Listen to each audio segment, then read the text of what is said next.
আমার এই ভিডিওটা আপুদের উদ্দেশ্যে। ভিডিওটা শুরু থেকে শেষ পর্যন্ত দেখবেন, দেখলে ভালো লাগবে। যদিও আপনারা জানেন, তাই আপনাকে আবার স্মরণ করে দিলাম কথাগুলা। কাজে লাগবে, আইজ হোক আর কাইল হোক। আপনি আপনার ফ্যামিলিতে ছিলেন, বাবা মায়ের আদরের মেয়ে, ভাইদের আদরের বোন, ভাই বোন সব বড় হয়ে গেছেন আপনারা। আপনার বিবাহর আগেই আপনি আপনার বড় ভাই বিয়ে করাইছেন। এক সময়ে দেখছেন একটি মেয়ে বিয়ে করাইছেন,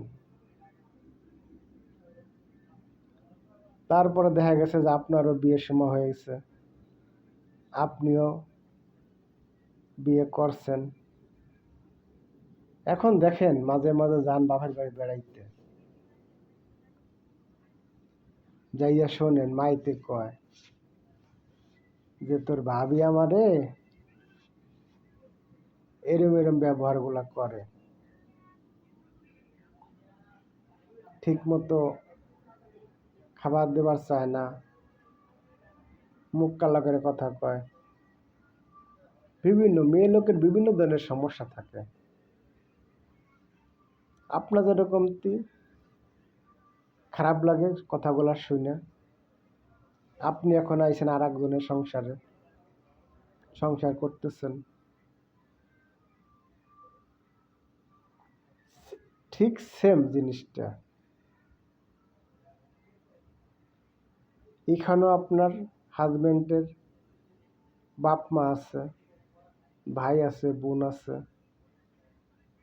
তাদের সাথে যদি আপনি সুন্দর আচরণটা করেন, ভালোবাসাটা দেখান, রিস্তে যে যা হয় দেওয়া ওর ননদ, তখন দেখা গেছে যে তারা আপনাকে মাথার তাজ বানায় রাখবে। আর যদি তাদের সাথে আপনি আপনার এই খারাপ আচরণটা করেন, তাহলে কি আপনাকে তাজ বানায় রাখবে? সামনে না পারলেও মনে মনে খালি গাই লেবে, আর ঘটক রে গাই লেবে যে ঘটক রে কইছিলাম একটা ভালো বংশের মায়ে দেহার লাইগে, প্রত্যেকটা মাই এনে দিছে, কিরকম খারাপ আচরণগুলো করে। তাই বলবো ভাই, মাথা ঠান্ডা করে সুন্দরভাবে ভালো আচরণ সবার সাথে করবেন।